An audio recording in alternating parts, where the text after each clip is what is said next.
Hello everybody, welcome back to HardReset.Info channel. In today's video, I'll show you how to easily change the display timing for cartridge preparation on your Canon i-SENSYS MF650 series.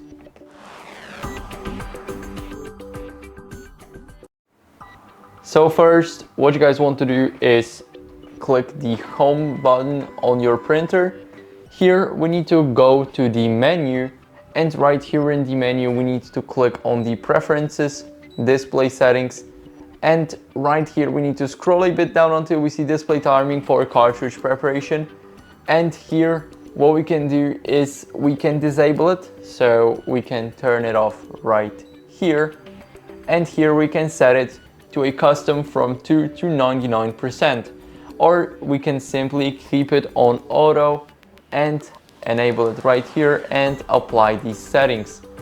So this is how you guys can change it. I hope this video helped you. If it did, then leave a like, sub and a comment, and I'll see you in the next one.